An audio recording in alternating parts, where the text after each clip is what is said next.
So we want you to leave here feeling like, yeah, I have the tools. It's all going to be consolidated here. We could spend hours and hours and hours and days on so much of this stuff. And so through each segment, we're going to give you time to ask questions. As we're going through the segment, write down those notes. You have little notebooks, you have those little sticky things. Post-it notes are my best friends. I have them everywhere. I had one on my shirt this morning. I wear them around the warehouse, and people are always laughing. They're saying, Harry's? You know, it's like, oh, yeah, we have to do a pickup at Harry's. I mean, if I forget, someone's going to remind me because of my Post-it note. So I'm going to try it. What? That's hilarious. Well, it's true. She sticks them on my shirt all the time. We want to be relaxed here, and because this is the first time we've done it, there's going to be a couple of little bumps as we go, so please have grace with us as we go. We're going to try and stick to our time frame. We're going to start a tiny bit early, which is okay. We got going early. And what I'm going to do is I'm going to review a few things for you from the website. I'm sorry? Don't mind us. Oh, okay. From the website. And so, you know, if you've seen this, I'm sure several of you have told me that you camped on the website, which is really nice. I have this cool little clicker. Let me see if it works. It does. And let me just say, I have a volunteer who has helped me work on this presentation. He put in 25 hours this week, minimum, just this week, helping me finish up this presentation. So, all right, this is our timeline. We're going to just give you a quick overview. You can see we started in our 400 square foot garage. Actually, we started on our front porch, and then we moved after about 6 months into our 400 square foot garage with about 50 families. And over the years, we got bigger, just slowly grew. I'm trying not to be distracted.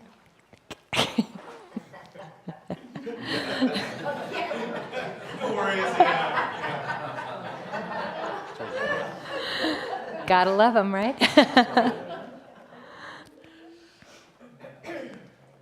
Oh, what is that? That's so you'll have sound for your notebook for the video. Oh, that's such a good idea. Thanks.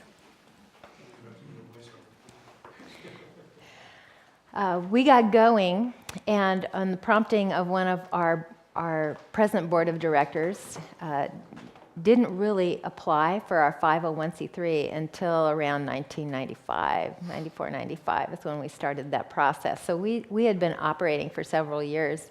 At that time, someone said, what are you going to call this? But people had been calling us on the phone for years, and they would just say, well, let's call Birch and give it to Birch. And so it seemed like a bad idea to change the name at that point. So we called it Birch Gleaning. We didn't really know what else to call it, but that seemed like a good name because people associated with that. But it wasn't that we wanted to have our name spread all over, or Eric's name in this case. We grew 1996, about 1 million pounds of product, and you can just see generally what was happening here. In 2000, there were about 3 million pounds of product. And we didn't hire another employee. Barry became our first employee about 1995. And we didn't hire another employee until 2002, somewhere around there. Was our first employee, who was a 17-year-old kid named Christian Search. And Christian had been volunteering at that point for 4 years. So he started when he was 13. And we hired him. He was driving to school for half of the day for his senior year in high school, and then he'd come and work for us for the rest of the day. His family still volunteers with us, by the way, just an amazing family. That's kind of another whole story. And we grew. His first year's salary was paid for with a grant from the Collins Foundation. They gave us $20,000 to bring him on. So Christian was covered, and here we grew up to where we're currently running at about 600, between 600 and 650 is our working numbers right now. And we have, we flow. There's a big flow in there. Mostly because we've become more efficient in how we do things. We're getting more efficient in moving people off of the program. So people come on and they move off more quickly. Right down here, our goal, it says 700 plus families. We can easily handle 700 families in the facility we're in, probably more. We've been up to very close to 700, and we once again come back, flow back down. And we're not limited at this point. Well, I guess eventually we would be somewhat limited if we tried to put in 1,000, but we're not limited by our facility as to the numbers that we can serve right now, but we are limited by doing how well we can serve them. But we want to make sure that we don't put the Peter principle into policy, into work and elevate ourselves to our levels of incompetence. So we want to do a good job. And so we're not so crazy just to get people in there, but to do it right. All right, it was just last year when we started to get the national interest. Barry's talked about that. And we have with the Sunset Magazine, and This Old House, the 700 Club, and NBC. I'm going to just flip here and let you see the edited version. Sometimes a grocery store is more than just a place to shop. At Birch Community Services, it's a place to survive. It's helped feed my family. The average family who shops here has 5 kids and earns just $40,000 a year. But every item, from the bread to the boots, is free. Thank you so much. I can't imagine anything more fulfilling than getting free stuff and giving it away. How are you doing? Barry and his wife Suzanne run Birch Community Services. Their goal is to help the world. I'm sorry, I'm going back. I'm going to see if I can get rid of that circle. But while the food and the clothes are all free, there's still a price to pay. When people step up or step out. It's that simple. That means no free lunch. To shop here, families pay $50 a month for a membership, sort of like Costco. They have to volunteer in the warehouse twice a month. Then let's dive right into it. And they have homework. Families are required to attend at least one home finance class as well. And there are 600 other families just like them, getting a handout, not a handout. It is a remarkable story of success, made even more remarkable by the fact that it was born of personal failure. When I was 40, I lost everything I had. I was actually eating out of a dumpster. Years of alcoholism and gambling had taken their toll. A handout wouldn't have helped. Accountability did. And a business model was born. Bless you. I'll turn this down. Probably 90% about people and 10% about food, and most of the other programs are the reverse. It's not for everybody. Tough love hurts sometimes. But it can't be quite as tough as the times. Lee Cowan, NBC News, Portland. So that was just a quick edited version, just kind of as a reminder of what was happening. All right, we're going to take a quick walk through the warehouse. You saw it yesterday in kind of a kerchunky sort of way, but yeah, Barry gave you a real good version of that. And I'm just going to walk through. So if you were a shopper, this is what you would see. This is also on our website. So that's the entrance, and then they're greeted at the check-in desk where the participants come and check in for the day. And you saw the database system that we use. This is where people pay their dues or ask questions of Jane. And then we have only one person shop per family. So often there's an extra family member who is waiting out in the front having coffee or just visiting for a bit. Barry explained the Haves and Needs Board a little bit to you. It's kind of free cycle for BCS. It's a really very profitable and used tool for our families.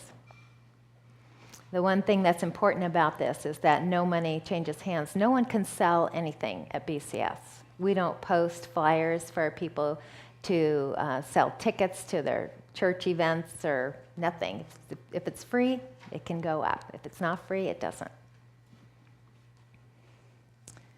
This rounder has changed a little bit, and we now have that nice display on the wall that shows all of the forms that we have available so people know exactly where to go and get their information. This is a volunteer who built that wall. Let me tell you that this person kind of saved us. It was so loud in the front office. That was such a great development when we were able to get that wall up, because the kids are on the other side, and kids are kids. So, and Jane and Kim and myself are working on the other side of the wall. So it was a huge, huge relief for us to get that up. And then our children's area. The children's area is really kind of a last option, is what we tell people. If you have friends or family that can watch your kids, please do that. But if you're not going to be able to come and shop because you have your kids with you, then by all means, bring them and we'll keep an eye on them. We're overseers. We're not babysitters. We won't take them to the bathroom. We won't discipline them. We'll call their parents. That's worked really well. It's been a big relief for a lot of our families with small children, because most of our families have small children.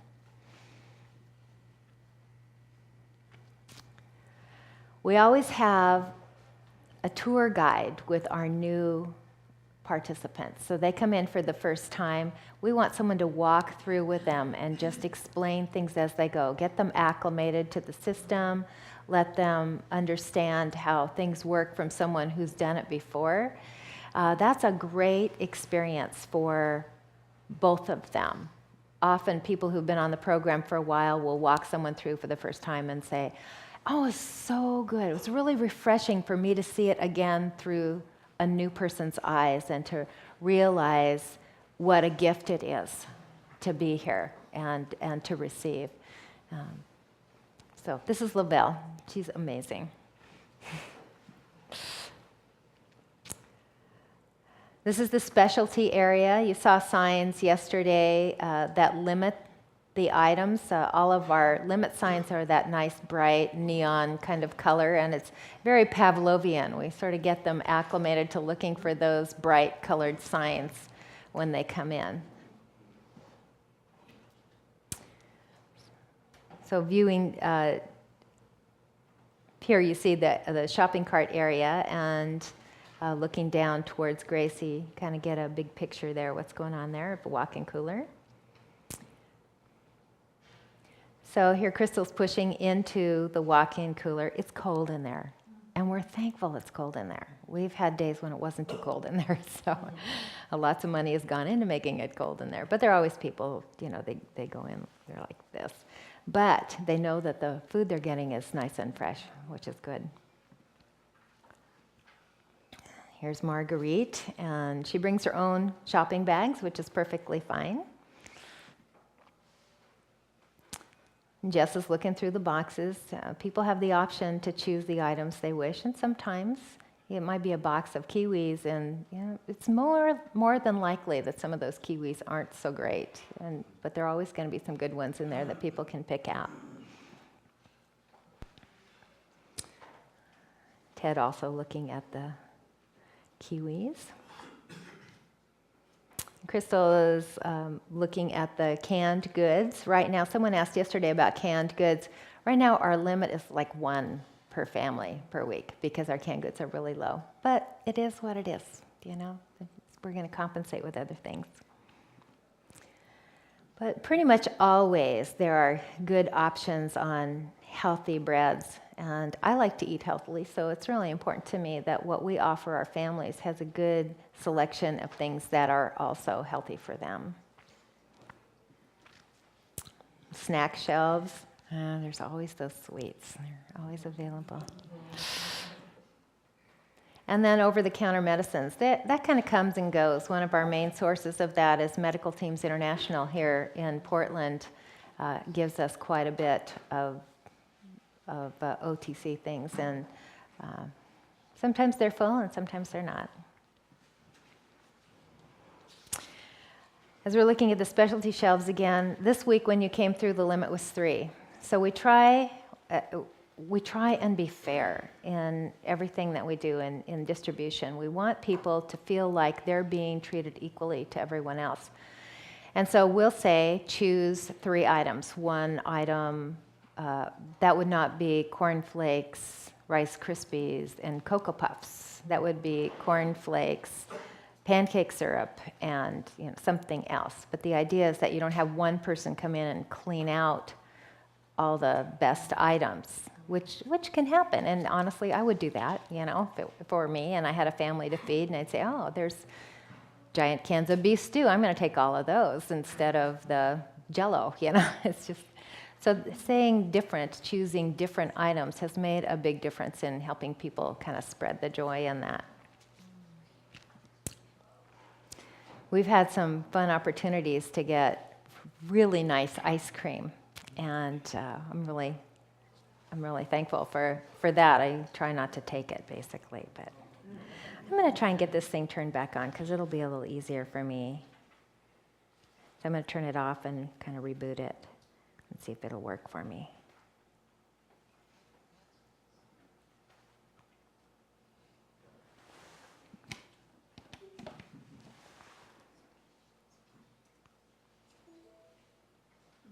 I'm sad. Okay. I'll give it to Charles. Thank you, Charles. Okay, so the 5-door freezer that the ice cream is in is one of Andrew's nemesis. Is it nemesises or nemesi? It's a big challenge for him. and it breaks down periodically. Oh, yay, Charles, thank you. Thank you very much. Just depends what mode you're in the What mood I'm in? what mode Oh. in the software. Depends what mood it's in. Yeah, thank you. Yeah, the 5-door broke down again last week. And it's one of those things where all of a sudden it's not working and you've got to get everything out of there and try and get it into the big freezer. However, the big freezer was down for new compressors, and so it was a mess. It was an awful mess. And Andrew, bless his heart, was in there. It's 8:30 at night, and he's on his knees scrubbing the bottom of the 5-door freezer because it's got a bunch of melty stuff down on the bottom now. So anyway, we're working on that last step on the 5-door. This is George. You saw George yesterday, and people often ask us, why is it George and Gracie? It just sort of happened that way. George, our first walk-in cooler, which was 9x9, was it 9x9? Yeah, was a piece of work. Oh, it was such a piece of work. It was, Barry could tell you more about it, but it was a mess and kind of at the back of somebody's house, and we tore it down and had to rebuild the panels to put it back together, and cost us a little bit of money to do that and a lot of labor. But George, what's his, Schneider? George Schneider Memorial Trust Fund. Yes, $500 from the George Schneider Memorial Trust Fund gave us the money to do that at that time. So that was in our first building, so probably our second building, 1997 or something like that. And George Schneider is one of the founders of Danner Boots. So that was kind of where that came from, that connection. Anyway, George has escalated here to, George became Super George and then kind of Super Duper George. He's just George now because we didn't have enough energy to say his name anymore than that. But, and then when we put in a cooler, another cooler, we figured it would be appropriate to name it Gracie if you're old enough to remember George and Gracie Allen. So just for fun. Most the people that are on our program don't know who the heck they are, but you know. All right, here's a picture of what's going on inside George. At any moment this could change, and does several times a day. And it's really kind of cool the way Andrew manages it so well.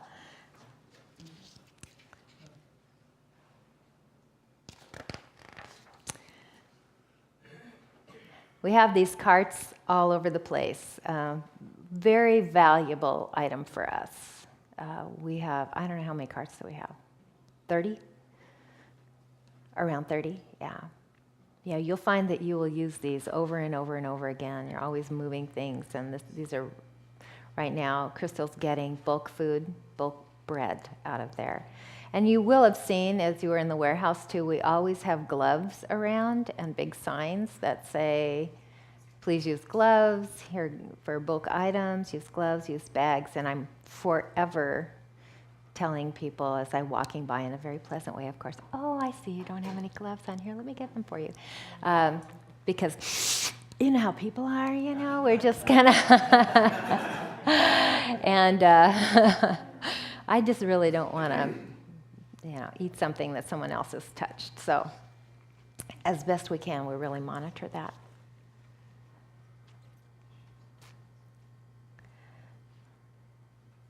Once again, the produce will come in boxes. I wish we had enough people to sort every item, but we can't, especially if you're getting things in quantity like we're getting them in pallets. If we have the people, we put them on it. If not, then we have to sort and look through the boxes as people shop. Like, how could you ever go through all those tomatoes before people got there? But people can take, in this case, a whole case home and pick through them themselves. And if that happens, then they can make jam or make strawberry or tomato sauce or whatever they want. On the floor, the non-perishable side, that stuff changes. Every day it's different. There are some things that are constant, but there are so many different options that are happening. Once again, those little signs, those neon signs are everywhere. Oh, we want people to really be in tune to looking for those signs for their limits. You saw the computer training room. This is Chuck teaching a class. It's really fun when we have a full class like this. People really seem to enjoy it. So we have Excel, Quicken, Word, Success at Work. All these computers are hooked up to the internet. We have tutoring available for people to come in and learn how to use computers if they haven't. We have real basic computer classes too that start with, this is how you turn it on. You can see our computers are not the most current. They're the big honkin' monitors there, but that's okay. They work, you know. Maybe one day we'll get a grant to buy new computers, but very valuable to have those. And by the way, we have a volunteer who services this room for us on a regular basis. The clothing area is always a challenge to keep orderly. It's all used clothing upstairs, and the people that work in that area are stressed. We stress to them. They may be stressed also, but we stress to them that if you wouldn't wear it, you know, if it's 1985, don't put it on there. You know, if it's got a rip in it, don't think someone's going to sew it up. If it's got a button missing, we're just going to process it through. We're not going to keep it because there's so much clothing coming into this area that we want to make sure that what gets put out is presentable. Tanya's been working in this area probably 6 years, and that's what she does every Wednesday when she comes. She takes it as a personal challenge to keep this area organized, and she loves that. That's her gifting. You saw the boots yesterday. I could only hope that you would develop a partnership with a company like the partnership we have with Danner. It has been amazing. So it's 15 years now, honey? Yeah, 15 years with Danner Boots.